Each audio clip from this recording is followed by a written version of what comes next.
മുതിർന്ന കോൺഗ്രസ് നേതാവ് രമേശ് ചെന്നിത്തല വി.ഡി. സതീശൻ മന്ത്രിസഭയുടെ ഭാഗമാകുമെന്ന് സൂചന. മന്ത്രിസ്ഥാനം ഏറ്റെടുക്കാൻ തയ്യാറാകാതിരുന്ന ചെന്നിത്തല ഹൈക്കമാൻഡിന്റെ ശക്തമായ സമ്മർദ്ദത്തിനൊടുവിൽ വഴങ്ങിയെന്നാണ് വിവരം. നിയുക്ത മുഖ്യമന്ത്രി വി.ഡി. സതീശനും AICC general secretary Deepa Das മുൻഷിയും രമേശ് ചെന്നിത്തലയെ നേരിൽ കണ്ട് നിർണായക ചർച്ചകൾ നടത്തി. ഞാൻ അദ്ദേഹമായിട്ട് കൂടിക്കാഴ്ച, ഞാനെപ്പോഴും വരുന്ന വീടല്ലേ ഇത്. അത് നിങ്ങൾ ഉദ്ദേശിക്കുന്ന ആ തരത്തിലുള്ള ഒരു കാര്യങ്ങളുമില്ല. അദ്ദേഹം എന്റെ ജ്യേഷ്ഠ സഹോദരന് തുല്യനായ ഒരാളാണ്, എന്റെ നേതാവായിട്ടുള്ള ഒരാളാണ്. അദ്ദേഹത്തിന്റെ എല്ലാ അനുഗ്രഹവും എനിക്ക് ഈ ദൗത്യം ഏറ്റെടുക്കുമ്പോൾ ഉണ്ടാകുമെന്ന് എനിക്ക് 100% എനിക്ക് ഉറപ്പുണ്ട്. അദ്ദേഹം അത് ചെയ്ത് എനിക്ക് തന്നിട്ടുണ്ട്. അതൊക്കെ ഞങ്ങള് പാർട്ടി ചർച്ച ചെയ്തുകൊണ്ടിരിക്കുന്ന കാര്യങ്ങളാണ്.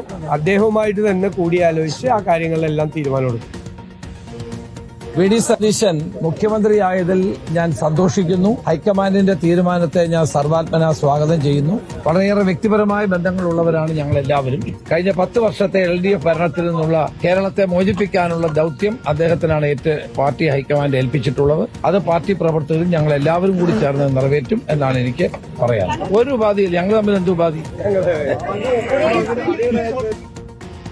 ചെന്നിത്തലയുടെ വകുപ്പുകളുടെ കാര്യത്തിൽ അന്തിമ തീരുമാനം രാത്രി KC വേണുഗോപാലുമായുള്ള ചർച്ചയ്ക്ക് ശേഷമായിരിക്കുമെന്നറിയുന്നു. റോഷിപാലിന്റെ തലസ്ഥാനത്തു നിന്നും കൂടുതൽ വിവരങ്ങളുമായി.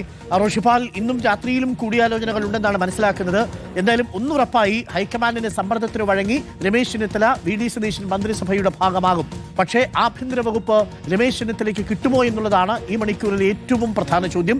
ഒരു പക്ഷേ KC കൂടി ആഭ്യന്തര വകുപ്പ് രമേശ് ചെന്നിത്തലയ്ക്ക് കൊടുക്കണമെന്ന് നിർദ്ദേശം മുന്നോട്ട് വയ്ക്കുകയാണെങ്കിൽ വി.ഡി. സതീശന് വഴങ്ങേണ്ടി വരില്ലേ? അരുൺകുമാർ, മുഖ്യമന്ത്രി പ്രഖ്യാപനത്തിൽ അമർഷമുള്ള രമേശ് ചെന്നിത്തല മന്ത്രിസഭയിലേക്ക് ഇല്ലെന്ന് പ്രഖ്യാപിച്ചതിന് പിന്നാലെയാണ് കോൺഗ്രസ് നേതൃത്വം അനുനയ നീക്കം സജീവമാക്കിയത്. ഇന്ന് കോൺഗ്രസ് ഹൈക്കമാൻഡ് പ്രതിനിധികളായ ദീപദാസ് മുൻഷിയുടെ നേതൃത്വത്തിലുള്ള സംഘം തന്നെ രമേശ് ചെന്നിത്തലയുടെ വസതിയിലെത്തി അനുനയ ശ്രമം നടത്തി. അത് ഏതാണ്ട് വിജയിച്ചതിന്റെ സൂചനയാണ്. മന്ത്രിസഭയിലേക്ക് രമേശ് ചെന്നിത്തല ഭാഗമാകും എന്ന വിവരങ്ങൾ പുറത്തുവരുന്നുണ്ട്. ഏതായാലും അത് സംബന്ധിച്ച് അന്തിമ തീരുമാനം KC വേണുഗോപാലുമായുള്ള കൂടിക്കാഴ്ചയ്ക്ക് ശേഷമായിരിക്കുമെന്നാണ് KPCCയുമായി ബന്ധപ്പെട്ട വൃത്തങ്ങളിൽ നമുക്ക് മനസ്സിലാക്കാൻ കഴിയുന്നത്. ഇന്ന് രാവിലെ മുഖ്യമന്ത്രി വി.ഡി. സതീശൻ ഇന്ന് രമേശ് ചെന്നിത്തലയുമായി കൂടിക്കാഴ്ച നടത്തിയിരുന്നു.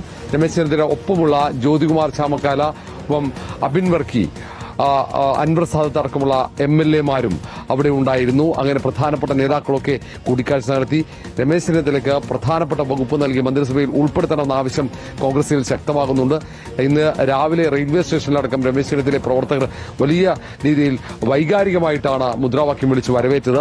രമേശ് ചെന്നിത്തല മന്ത്രിസഭയിലേക്ക് ഇല്ല എന്ന നിലപാട് സ്വീകരിച്ചാൽ അത് വലിയ പ്രതിസന്ധിയാകുമെന്ന് പൊതുവിലയിരുത്തൽ UDF-ലുമുണ്ട്. ഈ സാഹചര്യത്തിൽ തന്നെയാണ് ഹൈക്കമാൻഡ് അവസാനഘട്ടത്തിൽ ഇടപെട്ടത്. ഒരുപക്ഷെ ആഭ്യന്തര വകുപ്പ് രമേശ് ചെന്നിത്തലയ്ക്ക് നൽകിയേക്കും മന്ത്രിസഭയിൽ വിവരങ്ങൾ ഉണ്ട്. ഏതായാലും ഇത് സംബന്ധിച്ച് ഇന്ന് രാത്രിയോടെയോ അല്ലെങ്കിൽ നാളെ രാവിലെയോ അന്തിമ തീരുമാനമുണ്ടാകും. അരുൺകുമാർ. Okay, thank you. റോഷിപാലാണ് വിവരങ്ങൾ നൽകിയത്.